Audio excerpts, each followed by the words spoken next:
You and your loud kids need to leave. My Sil yelled at me during family dinner. My Mill smirked and said, "This is a fancy restaurant, not a playground."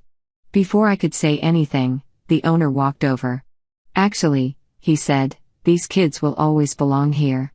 Their faces turned pale when, "Mommy, can I have the blue crayon?"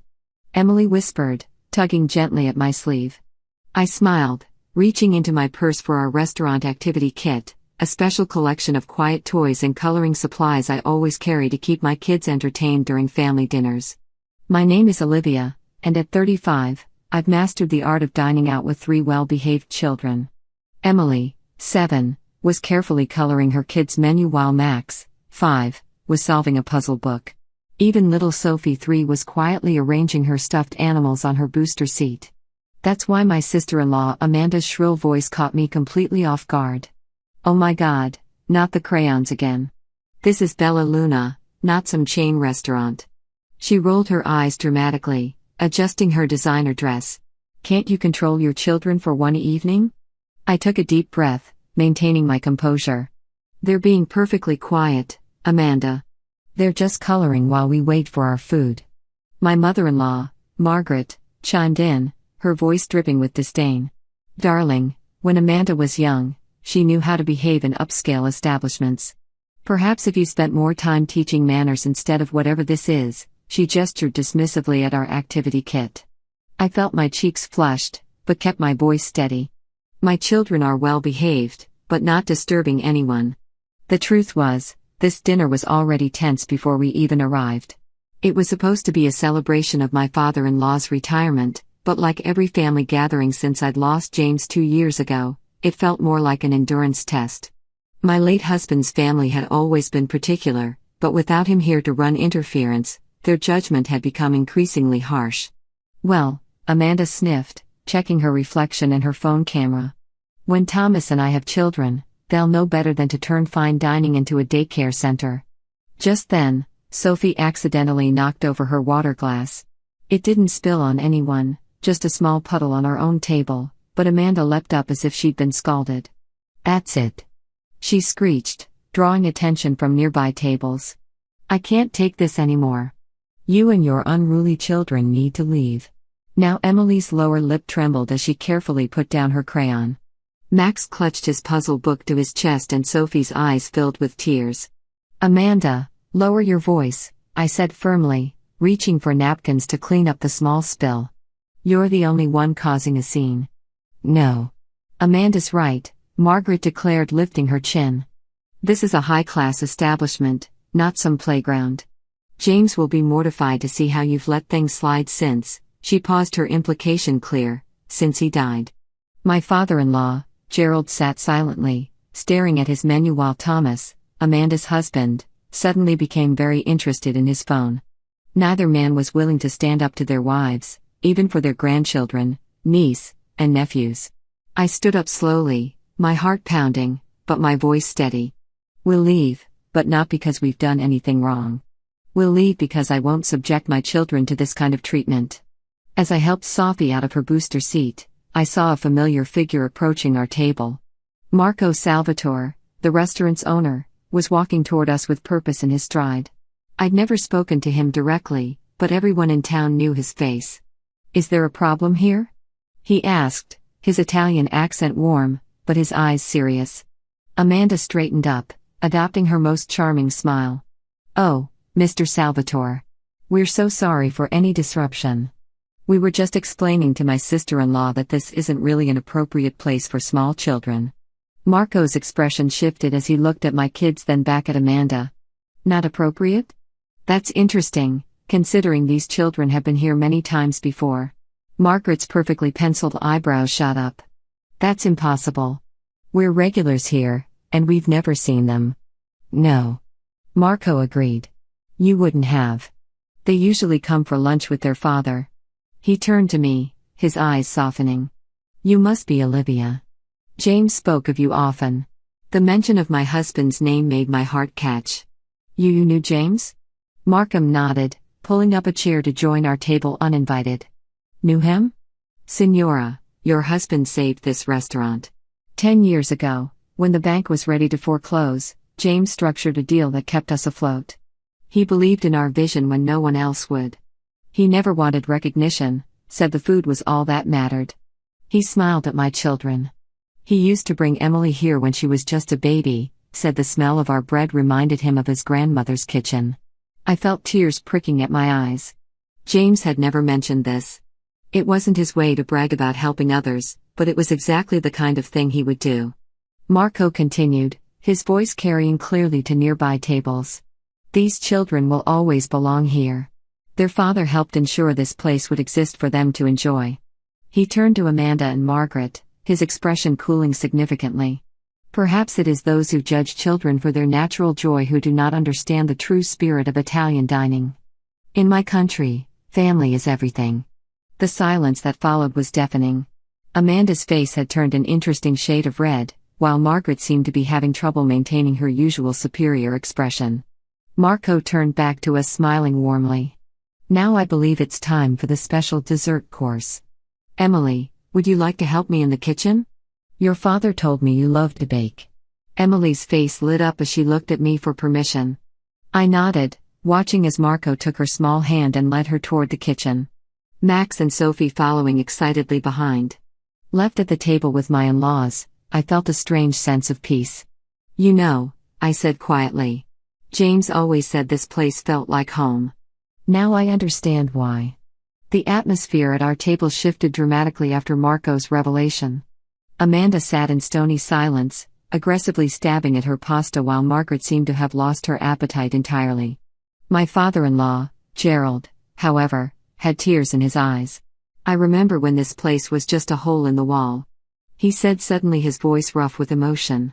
James used to bring takeout from here every Sunday when he was working late on their refinancing deal.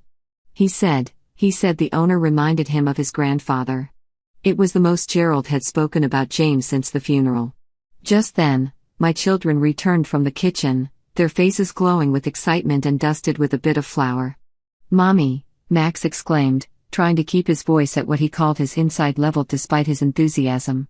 Mr. Marco showed us how to make cannoli, and he has pictures of Daddy on his wall.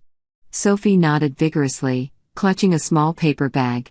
He gave us cookies, special ones. Emily, ever observant at 7, looked between the adults at the table before adding quietly, "There's a plaque in the kitchen with Daddy's name on it. Mr. Marco says he was a hero." I watched as Margaret's perfectly composed facade cracked slightly. She'd spent 2 years trying to dictate how we should remember James, how we should behave, how we should grieve. But here, in this restaurant, she'd had tried to make us leave was a piece of him we'd never known about.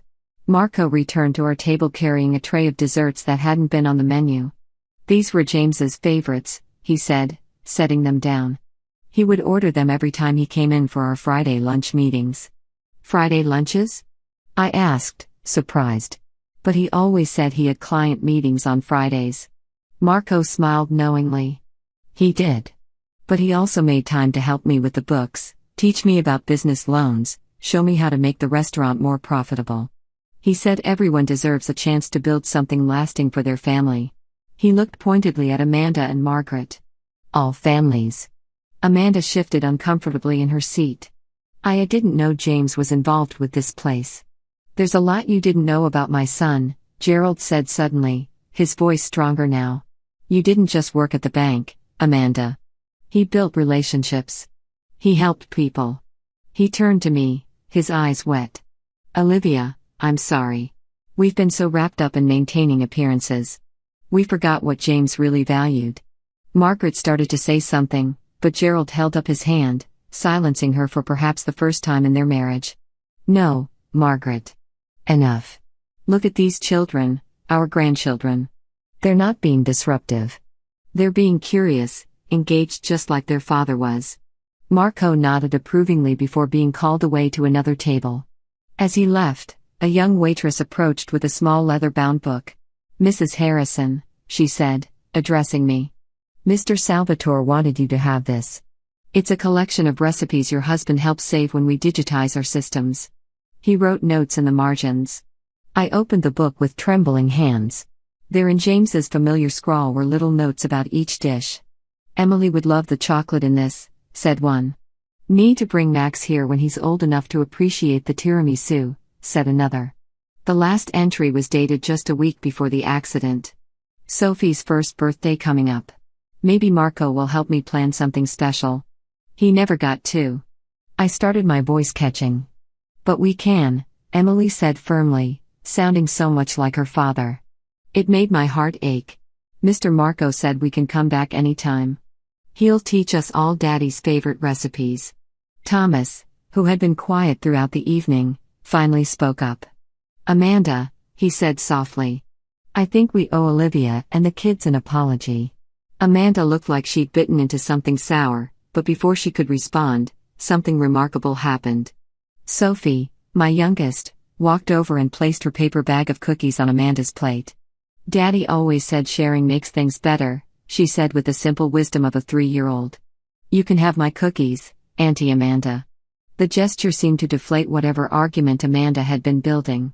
She looked at the small bag, then at Sophie's earnest face, and something in her perfectly maintained facade crumbled.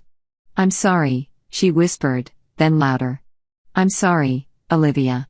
I've been awful. James would be so disappointed in how I've treated his family.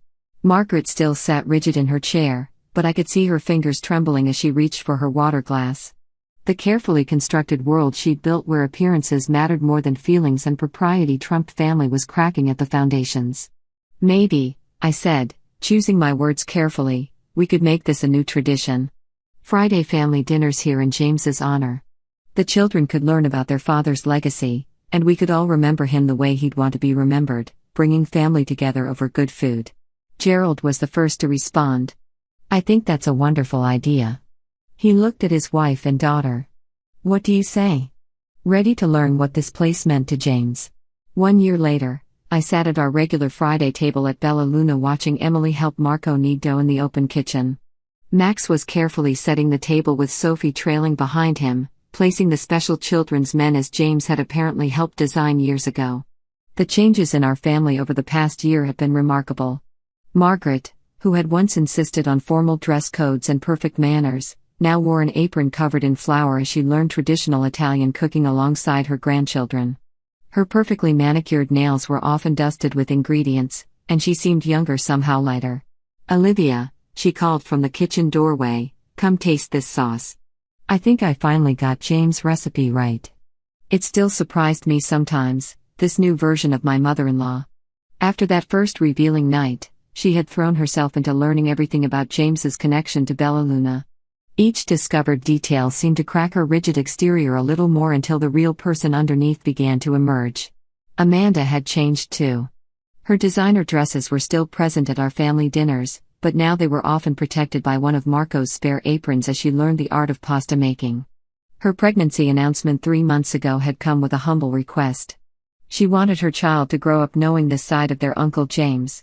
The sauce is perfect, I told Margaret, tasting the spoonful she offered, just like James used to describe it. Gerald appeared with Marco, both carrying old photographs they had discovered in the restaurant's archives. Look what we found, Gerald said excitedly.